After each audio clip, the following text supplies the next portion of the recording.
Olá pessoal, boa tarde. 3 de setembro de 2022, 14 horas. Muito obrigado pela companhia e pela presença de vocês. Os estudos agora serão colocados neste horário, às 14 horas aos sábados, para facilitar a vida da maioria das pessoas que os acompanham. Isso valerá também para o SoundCloud, Spotify e todos os outros agregadores de podcast, tá bom? Como eu não consigo mais fazer o estudo ao vivo, então não faz diferença o horário em que ele será realizado. Acredito eu, baseado nos feedbacks que eu tenho recebido, que para algumas pessoas é melhor que os estudos sejam colocados aos sábados, porque aí elas assistem ou no sábado à tarde ou no domingo, e aí já começam a semana com esse conteúdo, tá bom? Então eles serão disponibilizados a partir das 14 horas todo sábado e não mais às 19 horas nas quartas-feiras. Bora lá? Esse é o estudo da obra Psicologia da Gratidão, realizado pelo canal Mood e eu sou Vitor Antenori Rossi. Estamos no encontro de número 26. Começaremos o capítulo 7. A gratidão, meta essencial da existência humana.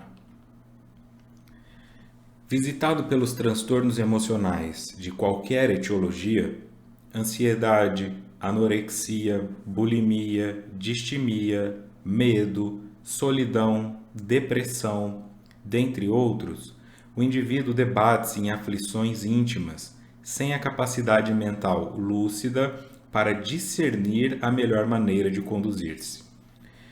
Esse é um ponto muito importante, porque eu tenho percebido o quanto algumas pessoas estão neste local de tratarem o transtorno mental, ou de forma geral, transtorno mental, transtorno de humor, transtorno de personalidade, ou transtornos pontuais de ansiedade, né, como burnout, toque, como se fossem escolhas.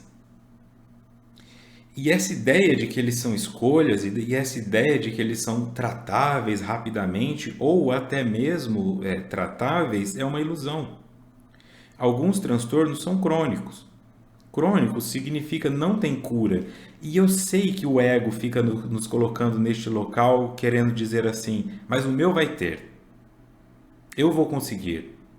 O meu médico, a minha psiquiatra, o meu psicólogo, eles vão dar conta de me curar. E quando o próprio terapeuta, a própria pessoa que está na área da saúde se coloca nessa posição, é pior ainda, por acreditar que conseguirá fazer um milagre.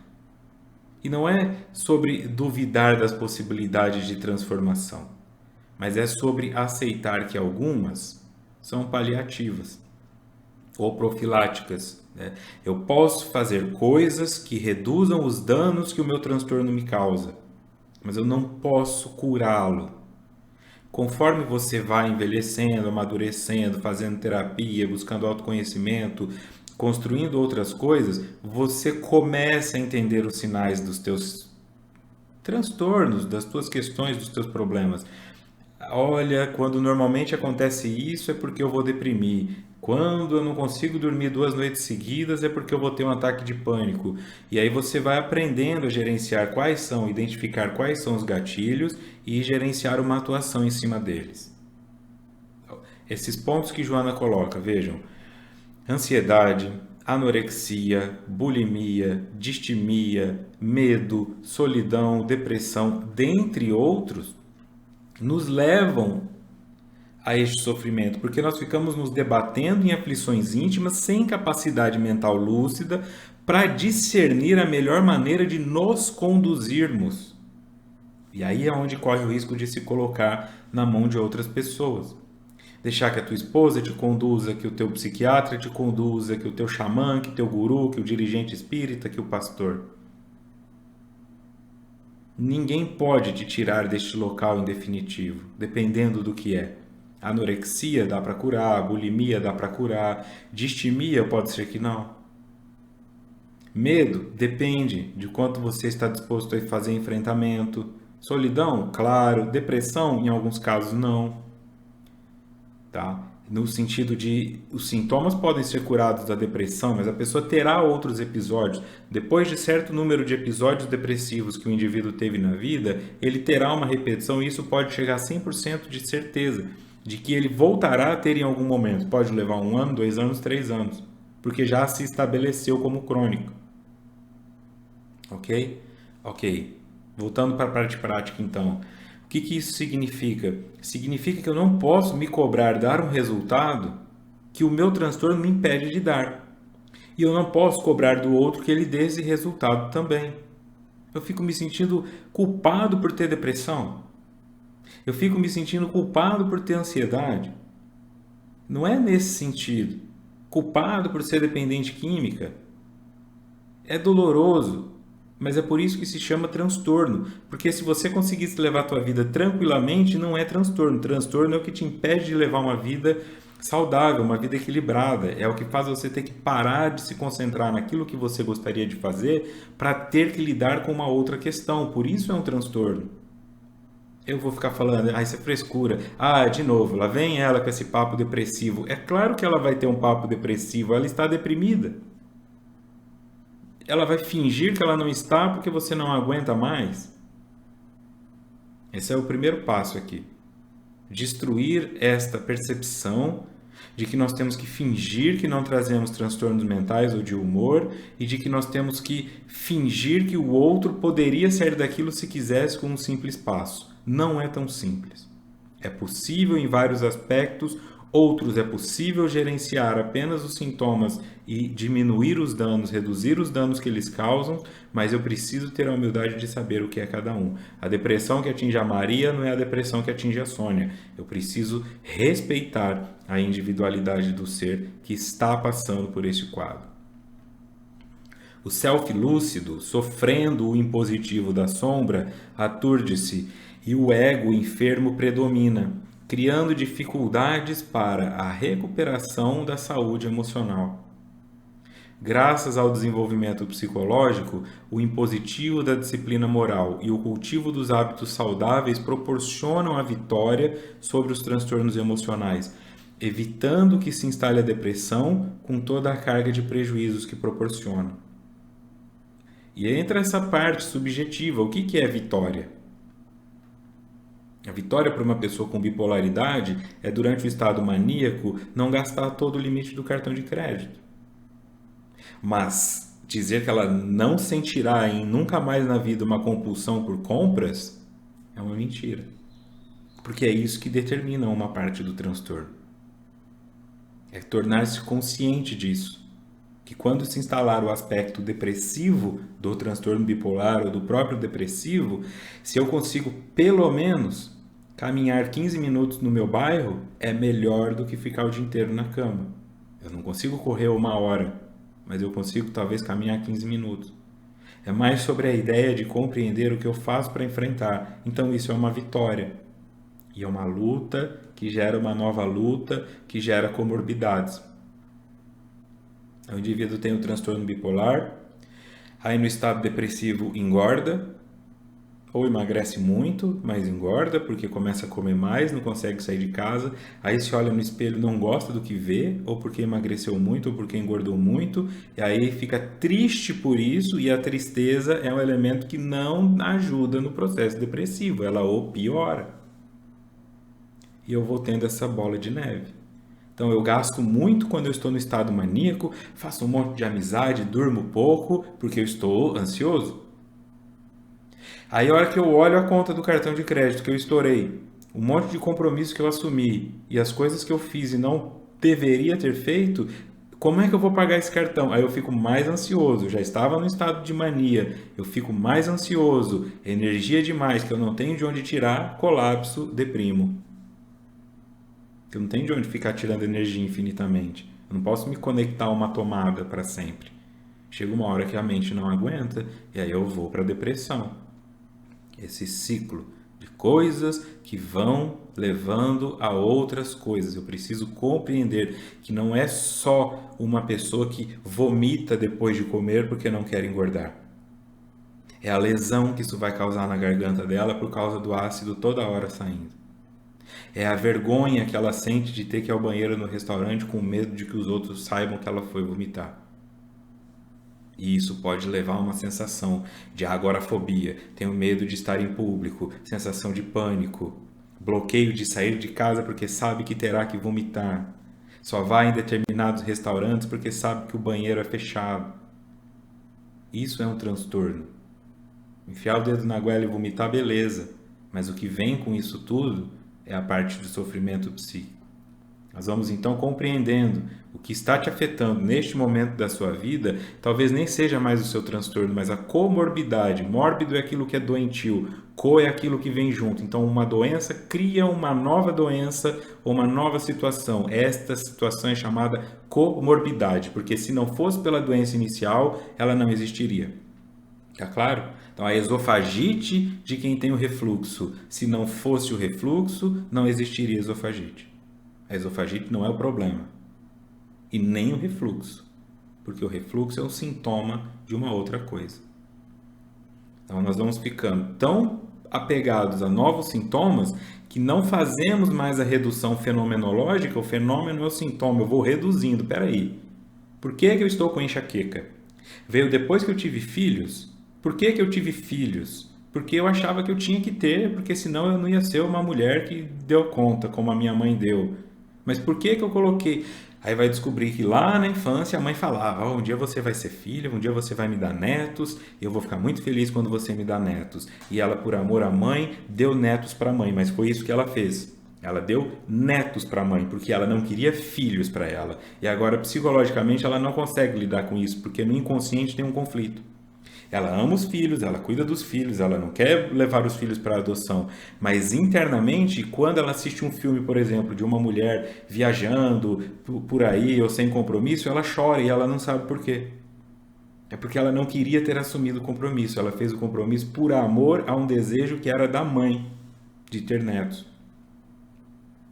Vê como é sutil, mas ao mesmo tempo profundo e gera um dominó que vai destruindo a pessoa e chega lá na frente, que vai se transformar numa depressão profunda quando os filhos saírem de casa e forem para a faculdade, ou se uma semana depois que os filhos nascem, a mãe dela morre. E agora? Dei os netos para ela e ela não está aqui. Ou a mãe não se conecta aos netos, porque 30 anos depois ela já não quer mais ter neto. E aí vai gerando todo esse conflito de culpa, de projeção e tudo mais. Estou dando ideias aleatórias aqui, porque aí você vai se identificando cada um no seu ritmo, né? Pode não ser um filho para agradar a mãe, mas pode ser de repente virar a diretora da empresa para agradar a mãe ou o pai, virar o melhor dentista da cidade, virar o melhor médico da cidade, quando na verdade o que você queria era ter feito outra coisa. E aí, quando você se dá conta, você está ali gritando com a tua secretária ou torcendo para o paciente não aparecer porque você não está a fim de atendê-lo e não sabe por quê. Então, quando o self está lúcido, portanto tem clareza, o que eu sou de verdade está claro, não o que minha mãe, meu pai, a sociedade queria de mim, eu sofro o impositivo da sombra. Por quê? A sombra é aquilo que eu não consigo ter clareza, portanto ela é inconsciente. Se eu pudesse dizer o que é, não seria a sombra. E isso me impõe, porque como eu não sei com o que eu estou lutando, eu não consigo manipular, por isso eu não consigo entender exatamente o que é. Por isso eu estou dizendo, eu gostaria de atender os meus pacientes como dentista lá no consultório, mas quando a secretária fala que todos vão vir, eu fico chateado, porque no fundo eu queria que alguns faltassem. Por quê? É um impositivo da tua sombra. Você escolheu fazer isso e agora não consegue. Eu me aturdo e o ego enfermo predomina, criando dificuldades para a recuperação da saúde emocional. Então, qual seria a origem da doença que leva às outras comorbidades? O ego é que está enfermo. Graças ao desenvolvimento psicológico, então, quando eu vou me desenvolvendo psicologicamente, uma construção, e impondo uma disciplina moral e cultivo de hábitos saudáveis, e hábito saudável não é só comer o brócolis e fazer a caminhada, o hábito saudável também é a higiene mental. Não ficar assistindo internet, celular e televisão antes de dormir, de preferência nem ter uma TV no quarto, de preferência que o quarto seja só para dormir. Isso é uma parte de um hábito saudável. Pôr para fora o teu lixo, coloca uma almofada, fala todos os palavrões que você quer, isso é um hábito saudável. Isso proporciona a vitória sobre os transtornos emocionais evitando que se instale a depressão. Então é profilaxia, eu evito que isso aconteça porque eu sei que vai acontecer, com toda a carga de prejuízos que proporciona, tá bom?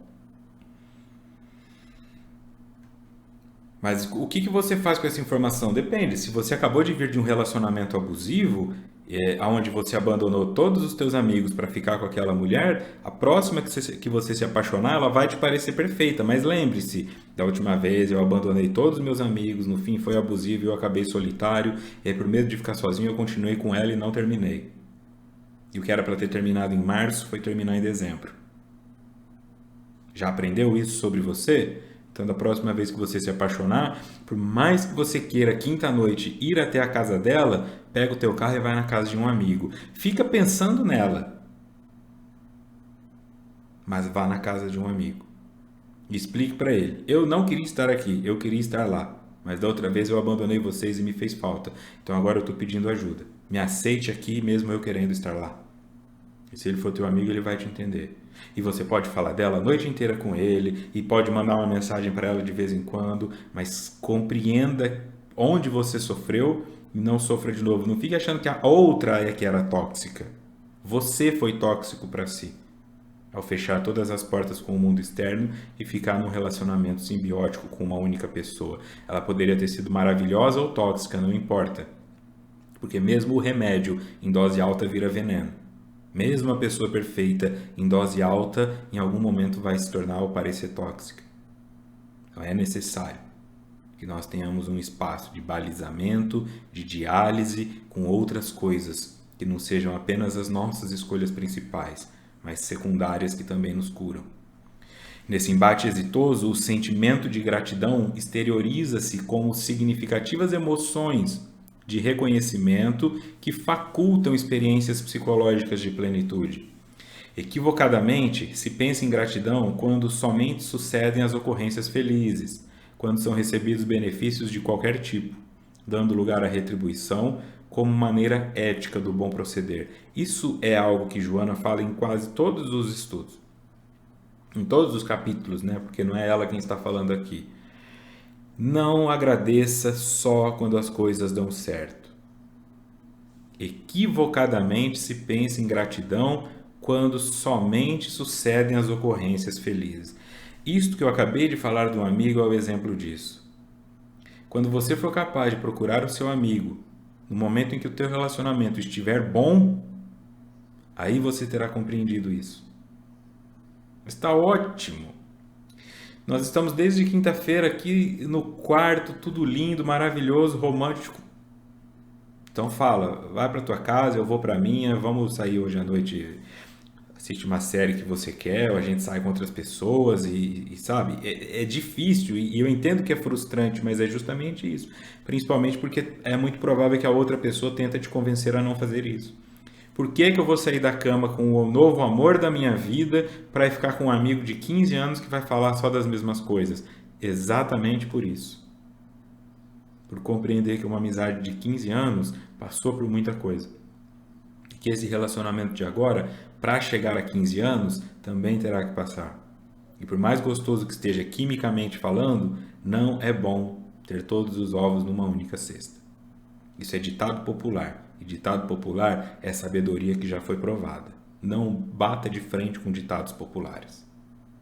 Questione-os se eles tiverem envelhecido. Mas não duvide 100%, porque tem alguma verdade ali. E é tão fácil se esquecer disso, é tão fácil não perceber o que está ali, como uma música que você ouviu 10 anos e nunca prestou atenção na letra, ditados populares também são assim. Então medita nesse momento, né? Quanto tempo faz que você não conversa com alguém de fora da relação que você está?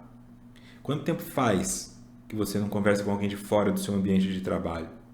Ou faz alguma coisa fora do seu ambiente de trabalho? Quanto tempo faz que a casa espírita, ou a igreja, ou o templo que você frequenta já virou um local de trabalho também, onde você já sabe o que tem que fazer? Eu sou responsável por arrumar as cadeiras todo sábado às 2 horas da tarde, eu sou responsável por isso. Já não é mais uma busca por religiosidade e você nem percebeu. Já virou um emprego. Já não tem mais um espaço de sentar com a pessoa e conversar com ela, porque enquanto você está arrumando as cadeiras, a outra está arrumando o projetor, o outro está limpando o banheiro. E quando terminam, já está na hora da palestra. E vocês assistem a palestra e quando termina, cada um faz a sua função. E aí vai cada um para casa dar tchau e tchau, mas ficaram 3, 4, 5 horas no mesmo ambiente e não conversaram. E não perceberam que não conversaram. Sobre coisas que não fossem. Onde é que está a planilha que eu pedi mesmo? Onde que foi que colocaram aquele vaso? O seu trabalho vira um local de automatismo. A religião que você frequenta vira um local de trabalho. A sua casa vira o quê? Eu vou chegar em casa e vai estar aquela toalha em cima da cama e de novo ele esqueceu de comprar o leite de soja que eu pedi. É fácil estar aí, perdido, pensando que tem um controle. E aí vem, mas eu não tinha motivo para deprimir. Eu tive uma crise de ansiedade do nada. Não aconteceu nada pontual. Eu estava dirigindo e de repente achei que ia morrer. Nada é de repente em se tratando de transtorno mental. Nada é de repente em se tratando de sintoma emocional. Tudo é construído. O que você chama de repente é sempre a última gota num balde que se encheu por muitos anos. E eu estou convidando a você a olhar. Será que não tem uma parte de coisas que estão neste balde que já poderiam não estar mais nele? Que agora podem ser resolvidas, que você deixou para depois porque não tinha maturidade para compreender isso? Ou o mundo não tinha recursos para te ensinar isso e agora talvez dê? Aquele medo que você tinha com 5 anos de idade, será que agora com 30 não dá para enfrentar? Aquela mãe opressora quando você tinha 12, será que agora que ela está com 60 não dá para enfrentar? Ao invés de ficar achando que você ainda tem 12?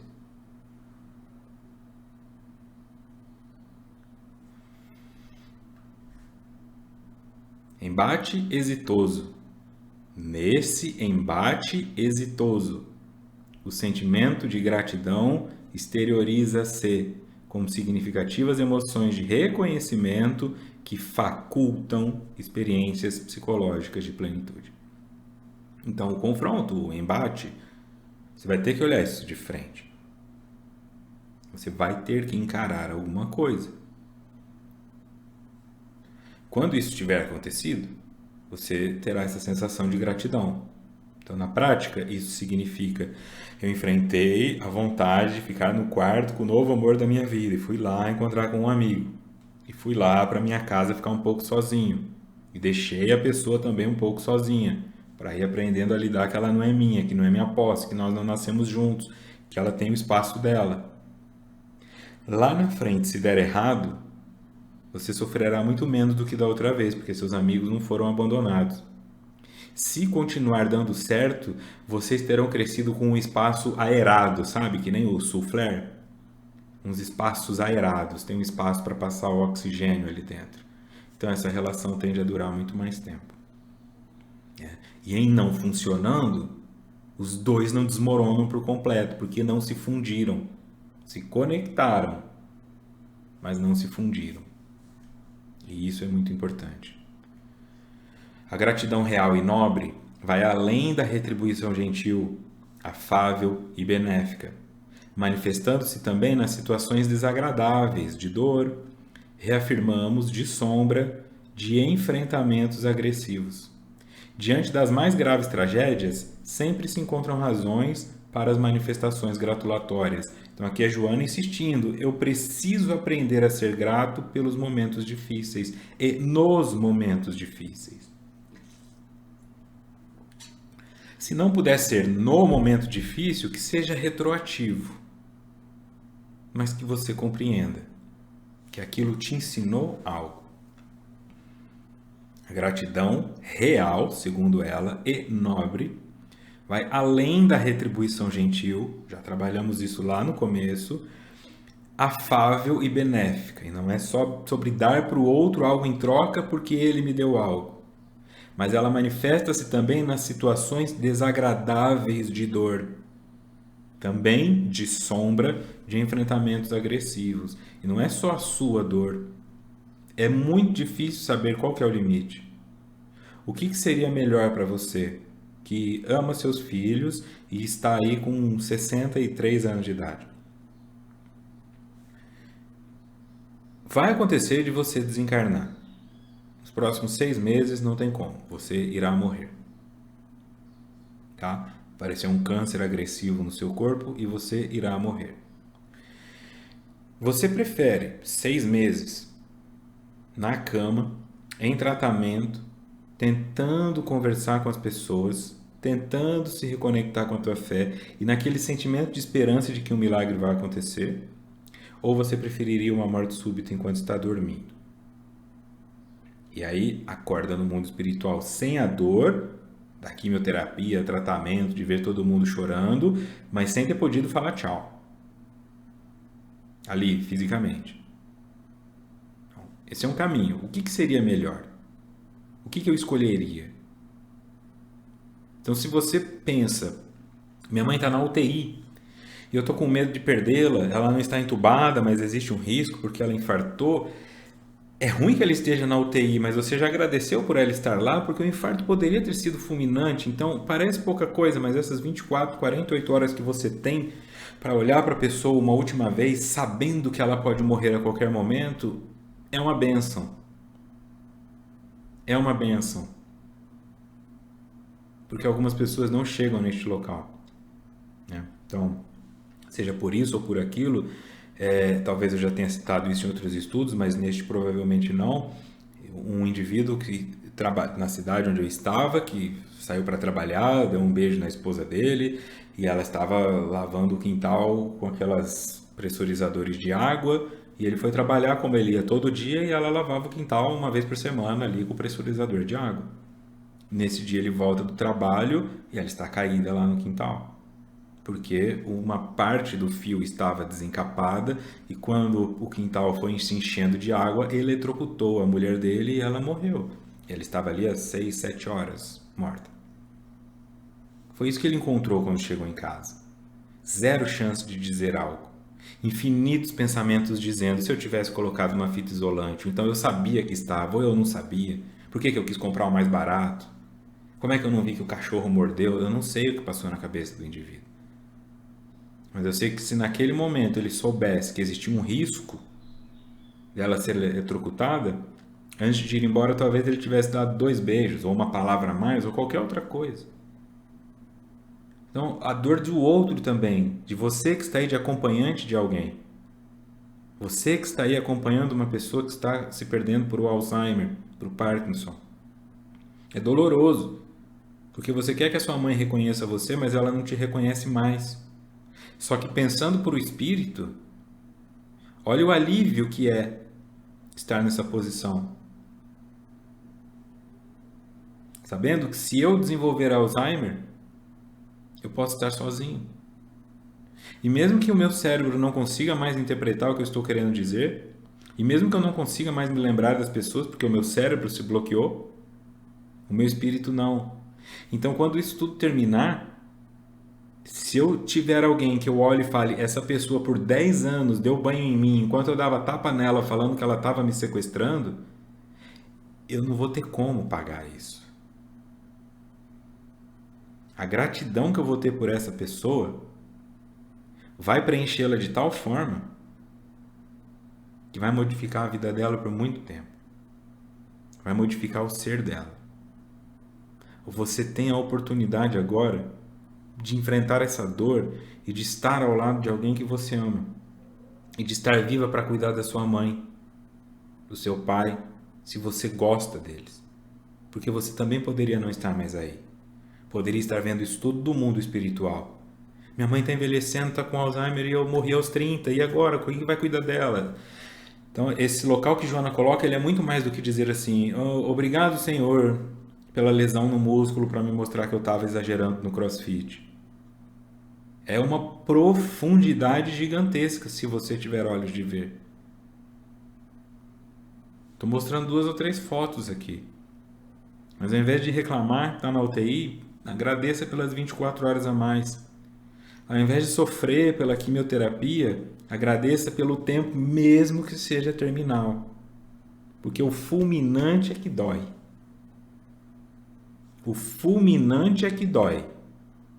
Chegar em casa e não encontrar nada porque tua esposa foi embora, dói. Mas ter um mês de briga, tentando terapia de casal, é melhor. Porque você teve uma chance de se preparar para o luto. Então, qualquer que seja a perda que você tem na sua vida, ela pode estar acontecendo neste momento e você não se dá conta. Que você já não ganha mais o salário que ganhava. Que o teu padrão de vida está diminuindo. Mas você não é igual aqueles caras da bolsa que ficaram pobres da noite para o dia e que tem que pular da janela. Nos 1929. Respira fundo e sai das ilusões. Não fica achando que tudo é fase. Perceba que algumas coisas já estão estabelecidas. Não haverá mais como. É um mês que você tem com a sua filhinha antes do problema no coração dela levá-la. Não feche os olhos para isso, por mais doloroso que seja. Esteja lá durante esse um mês. Não lute contra. Faça toda a tua parte para dar qualidade de vida. Mas enquanto você achar que todos os médicos e todos os exames do mundo estão errados, enquanto a tua esperança não te fazer olhar para tua filha durante esse um mês e fizer sempre olhar na direção de salvá-la, quando ela se for, você terá perdido. Isso é a gratidão que Joana fala aqui. A gratidão que vem com a dor. A gratidão durante a dor. Que se mistura com a raiva, com a frustração. Mas que nos ensina resignação e humildade. Amargamente, mas nos ensina. Diante das mais graves tragédias, sempre se encontram razões para as manifestações gratulatórias. Quando Jesus anunciou que no mundo somente se teriam tribulações, não apresentou uma tese pessimista, mas realista, em razão do processo evolutivo em que estagiam os espíritos no corpo físico domiciliado. Então não é... João está falando aqui de João, do texto de João, mas eu vou trazer uma nota do expositor de Mateus primeiro. Mateus, Evangelho de Mateus, capítulo 24, acho que nós vamos aqui do 1 ao 13. E quando Jesus ia saindo do templo, aproximaram-se dele os seus discípulos para lhe mostrarem a estrutura do templo. Jesus, porém, lhes disse: Não vedes tudo isto? Em verdade vos digo que não ficará aqui pedra sobre pedra que não seja derrubada. E estando assentado no Monte das Oliveiras, chegaram-se a ele os de seus discípulos em particular, dizendo: Dize-nos quando serão essas coisas, e que sinal haverá da tua vinda e do fim do mundo? E Jesus respondendo disse-lhes: Acautelai-vos, que ninguém vos engane, porque muitos virão em meu nome, dizendo: Eu sou o Cristo, e enganarão muitos. E ouvireis de guerras e de rumores de guerras. Vede que não vos assusteis, porque é necessário que isso tudo aconteça, mas ainda não é o fim. Porque se levantará nação contra nação e reino contra reino, e haverá fomes e pestes e terremotos em vários lugares. Mas todas essas coisas são o princípio das dores. Então vos hão de entregar para serdes atormentados, e matar-vos-ão. E sereis odiados por todas as nações por causa do meu nome. Então muitos serão escandalizados, e trair-se-ão uns aos outros. E uns aos outros se odiarão, e surgirão muitos falsos profetas, e enganarão muitos.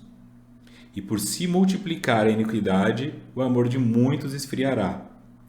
Mas aquele que perseverar até o fim será salvo. Então, Mateus 24, de 1 a 13. Volta em Joana. Quando Jesus anunciou que no mundo somente se teriam tribulações, não apresentou uma tese pessimista, mas realista, em razão do processo evolutivo em que estagiam os espíritos no corpo físico domiciliado. Então você está ali como um apóstolo de Jesus, seguindo ele em direção a uma manifestação de amor. Ele está indo em direção ao fim da trajetória dele. Ele olha para você e diz assim: vai ter guerra, as pessoas vão se odiar, as pessoas vão se perder, vocês serão mortos e odiados por isso. que o indivíduo pensa? O que eu estou fazendo aqui? Por que eu escolhi esse caminho? Porque aí é onde vão aparecer os outros dizendo: não, vem aqui, que aqui é só amor, amigão. Aqui é a terra onde emana leite e mel. Fique do nosso lado que você terá poder. Tanto que é essa ideia que se constrói, por exemplo, dentro do arquétipo do diabo. O que é um pacto com o diabo? É ter todas essas coisas. É não ter sofrimento, é ter poder, é ser desejado, desejada, é dinheiro infinito, ou seja, sem tribulações, em troca da sua alma. Então, o que Jesus propõe? Tribulações, dificuldades, impotências, doenças, para que você tenha a sua alma. É o pacto. Então, uma vida secular, esta que dura um século, onde você vai ter todas as coisas e perde-se a alma, ou seja, moralmente fica mal. O pacto com o diabo é a representação de desviar uma verba e ser corrupto, manipular para que o outro seja demitido, trair a sua esposa enquanto ela cuida dos filhos, ou seu marido. Isso é o pacto com o diabo, é quando moralmente você se corrompe para ter um prazer no mundo que não é seu por direito, mas que foi conquistado pela mentira. O diabo é o pai da mentira. Então eu vivo aquela vida, eu tenho a esposa, eu tenho a amante, eu tenho dinheiro, eu estou num cargo alto na empresa mesmo sem ter merecimento, mas a alma está podre, que é o sepulcro caiado. Por fora, cal, muito bonitinho, com florezinhas. Dentro, podre, porque tem um cadáver. A mensagem de Jesus foi o tempo todo nesse sentido. O que você quer?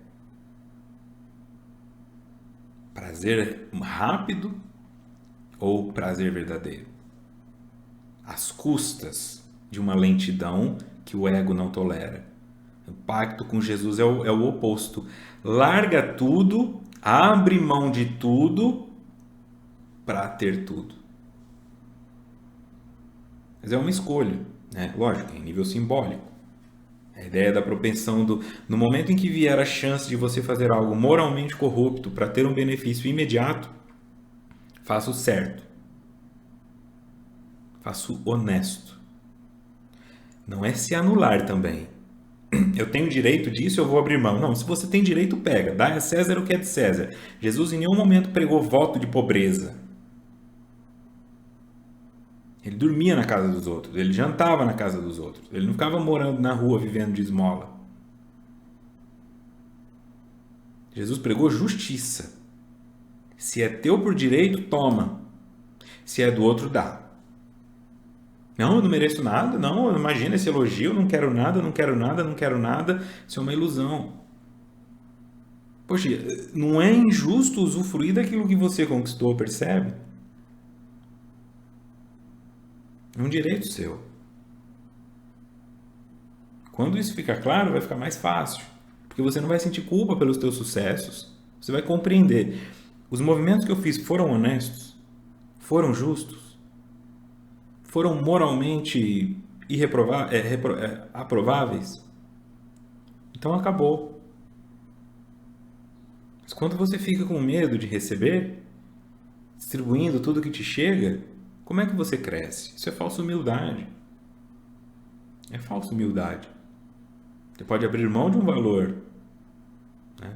Então, quando Chico Xavier, por exemplo, abre mão dos direitos autorais do livro dele, ele não está dizendo eu não quero esse dinheiro para nada, vamos publicar tudo de graça. Esse dinheiro foi revertido por outras causas. Ele não rasgou.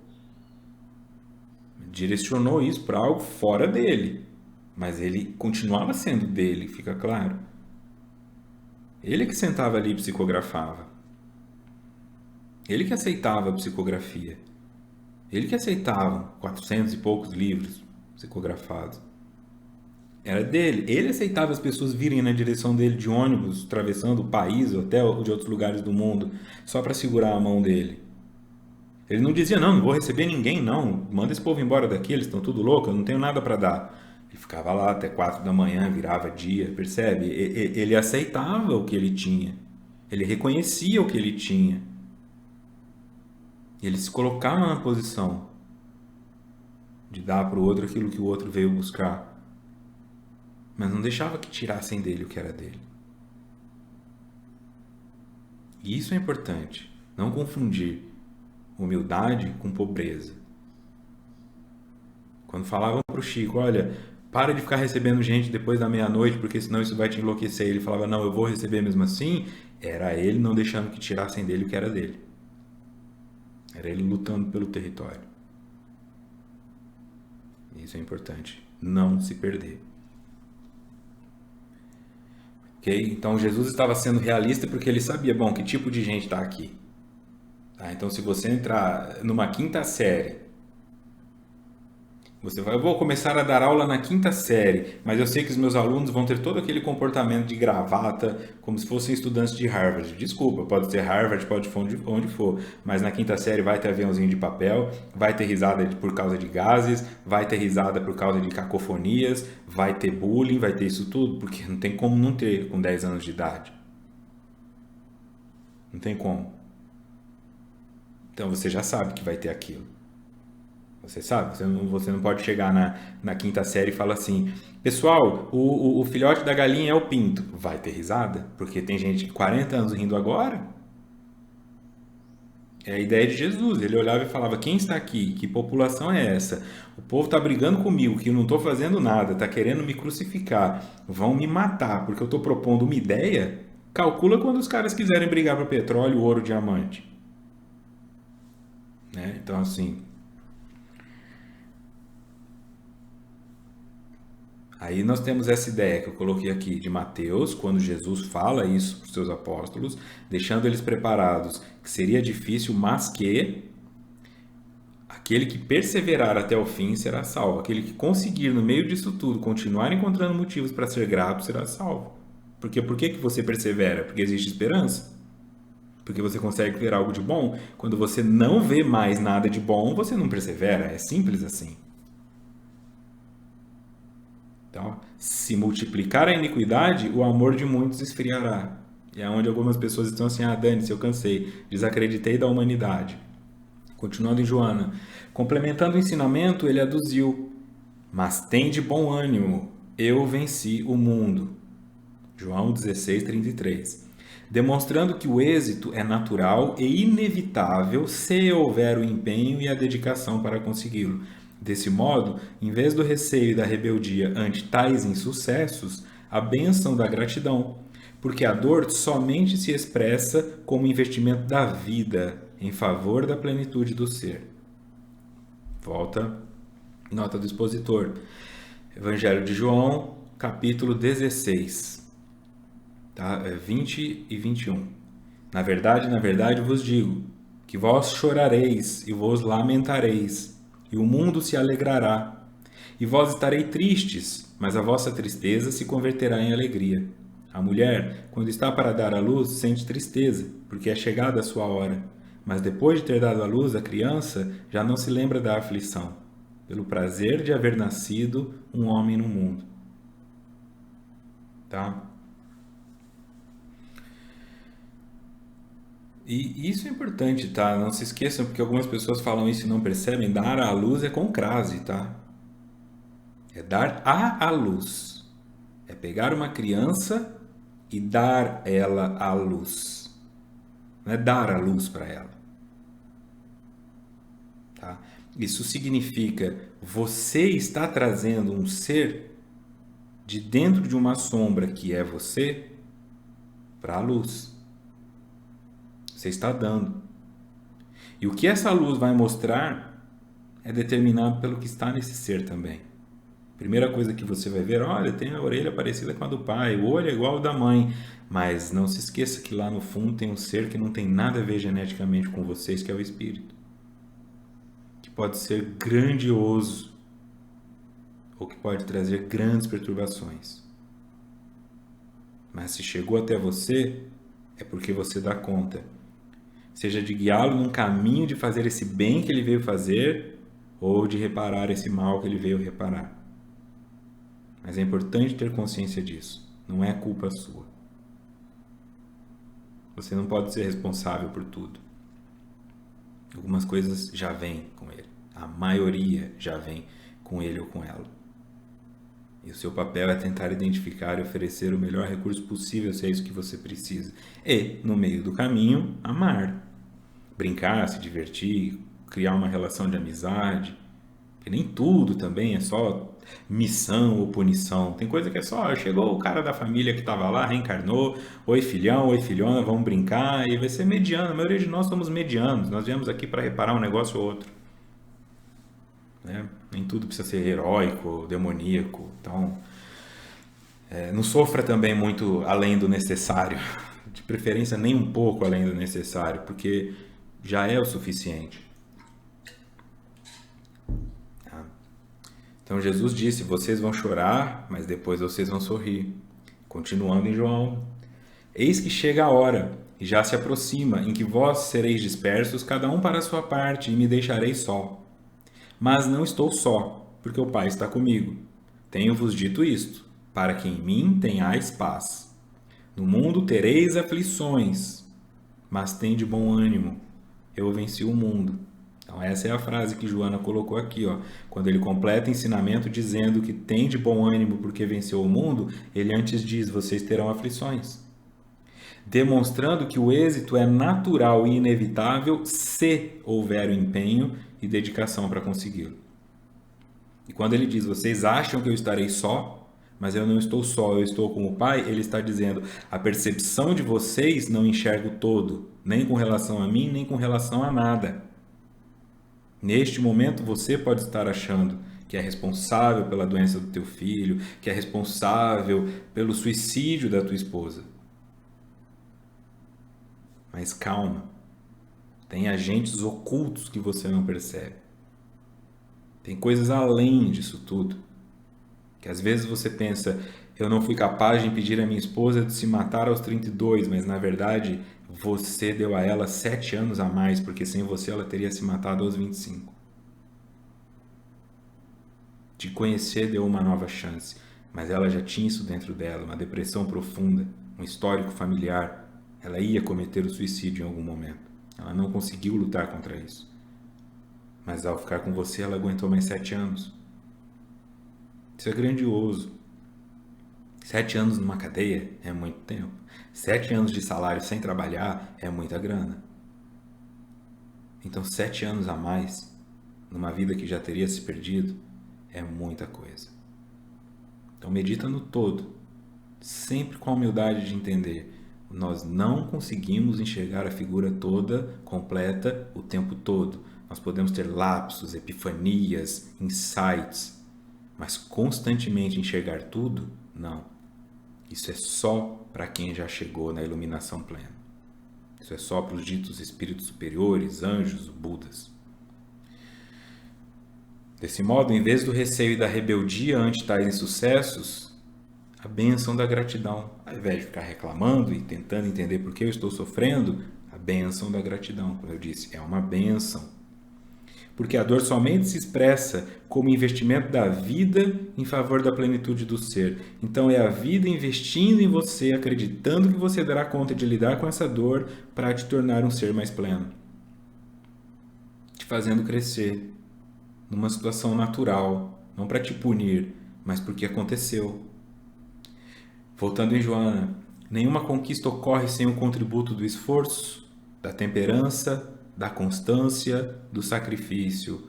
A inquietação de um momento, examinada com cuidado e bom direcionamento, resulta na paz de outro instante. Perceba? Nenhuma conquista ocorre sem esforço. Temperança, constância e sacrifício é a manutenção.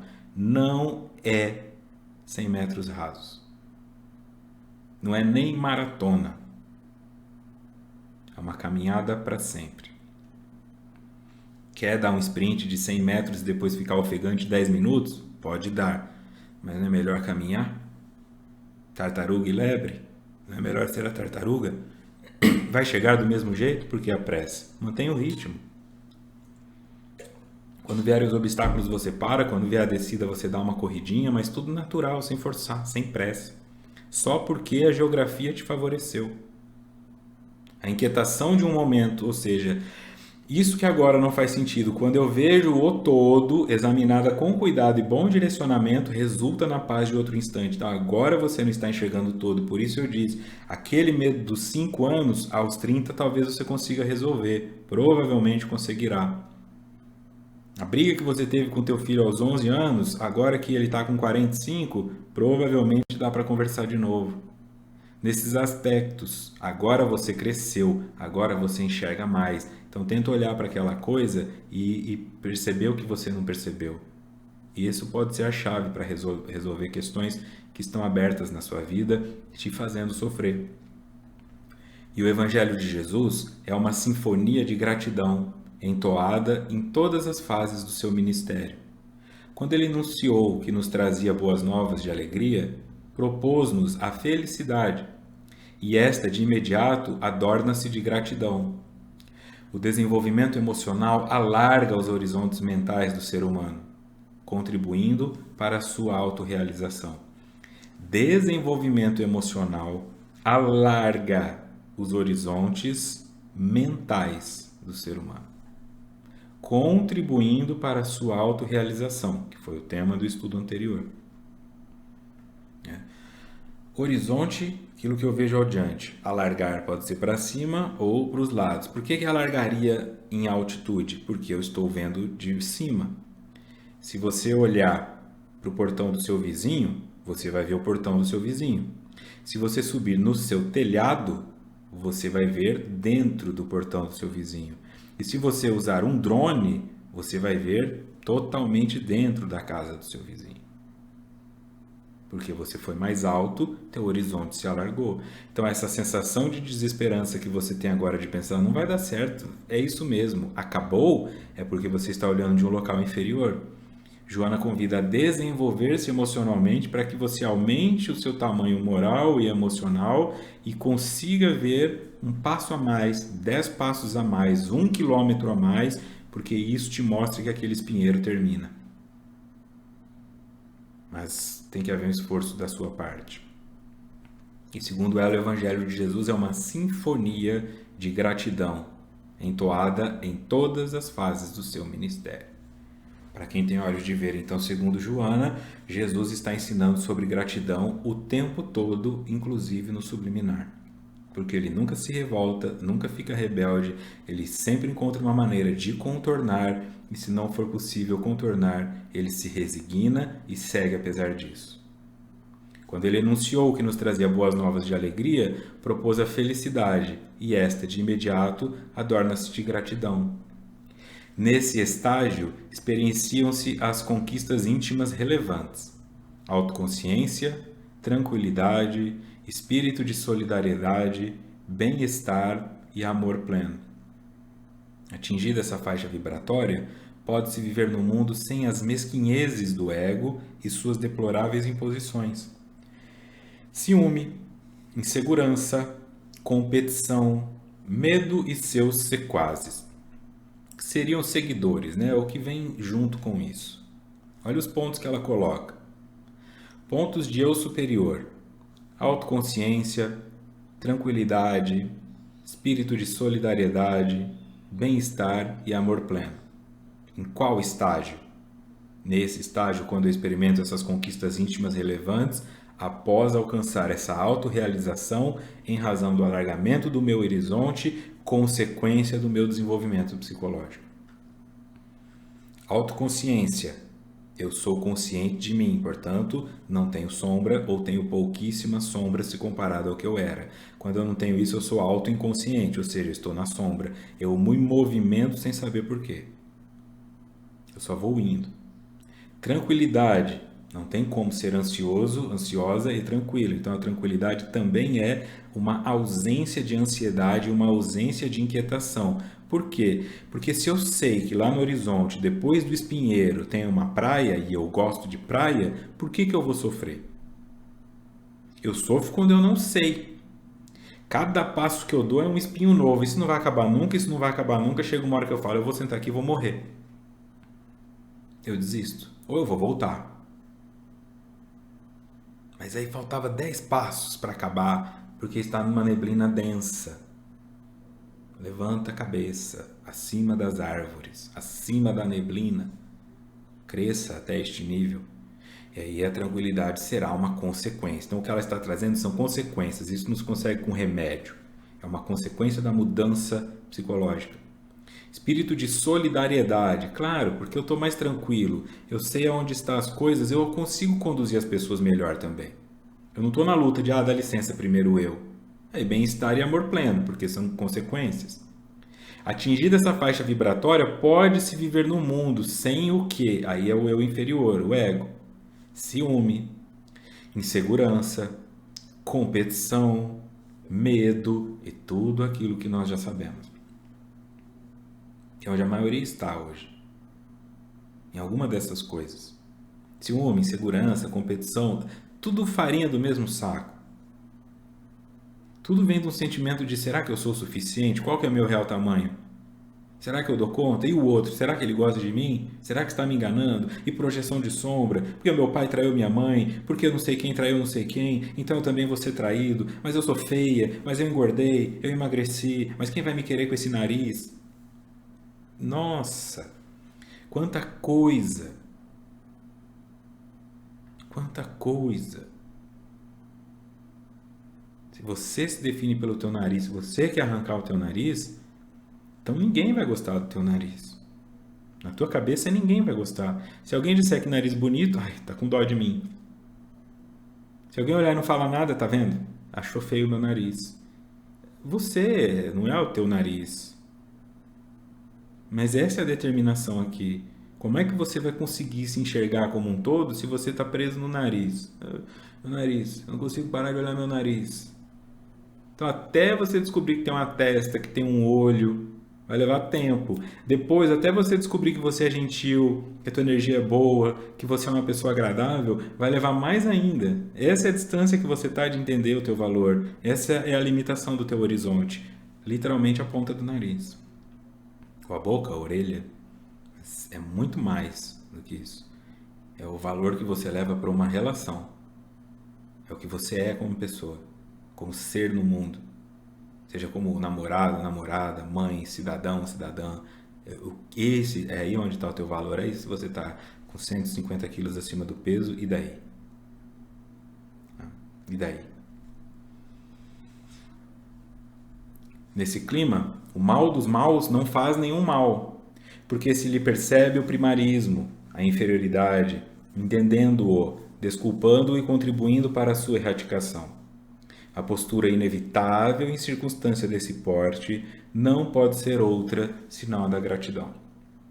Nesse clima, então, quando eu cheguei neste local, lá em cima, de tranquilidade, de autoconsciência, o mal dos maus não faz mal. Porque eu não vejo o mal como uma força maligna, como um diabo. Eu vejo o mal como um primarismo. Então não é o diabo me atacando, é um homem das cavernas. O que eu vou cobrar? Então, como eu disse, como é que eu vou cobrar de um depressivo que ele não tenha tristeza? Como é que eu vou cobrar de um homem das cavernas que ele não rache minha cabeça com um tacape? Acabou. Olha o outro onde ainda está, falando mal de mim porque eu comprei um carro novo, tentando achar defeito no meu trabalho. E o que a pessoa ganha com isso? Tem uma pessoa que eu sei quem é, que toda vez que eu posto um estudo aqui, antes do estudo ficar ao vivo, ela já deu dislike. Você imagina a pessoa ficar tão fã da própria raiva e da própria mágoa que ela dá dislike num vídeo que não tem outra intenção que não seja ajudar pessoas, porque ela não gosta. Eu vou olhar para isso como? Se não como uma ideia de primarismo. O tempo que a pessoa dispõe é mais uma admiração, é mais uma gratidão pelo trabalho, um reconhecimento do que qualquer outra coisa. Imagina estar numa posição de sofrimento onde eu espero alguém lançar alguma coisa para já dar dislike. Eu penso, não. Então, sobre a pessoa que te faz mal, a pessoa que fala mal de você, fofoca, tenta te manipular, agora você vai começando a olhar ela como assim, entendi, ela é homem das cavernas, mulher das cavernas, 1930, vai sempre reduzindo ela ao local onde você sente que aquilo era cultura. Naquela época guilhotinavam pessoas, esse está dizendo, eu quero a cabeça dele. Entendi onde a pessoa está. Então, Joana fala, não te afeta, porque você entende que é primário. Então, segundo ela, para fechar aqui, a postura inevitável em circunstância desse porte não pode ser outra senão a gratidão. Então, gratidão por eu estar na posição de quem recebe o dislike e não de quem dá. Gratidão por eu estar na posição de ser a pessoa de quem fala o mal e não a que fala. É esse o local que Joana te convida a olhar. É bonito na teoria, é mais difícil na prática, mas é aos poucos que nós vamos crescendo. Próximo encontro, então, dia 10 de setembro, capítulo 7.1, Ambições psicológicas e transtornos de conduta. Beleza? Então é isso aí, agradeço a todos e todas vocês. Sábado às 14 horas, no dia 10, né? Dia 10 estarei aqui de novo. E conto com vocês para deixarem seus comentários, suas reflexões e até os seus dislikes. Um grande abraço e muita paz.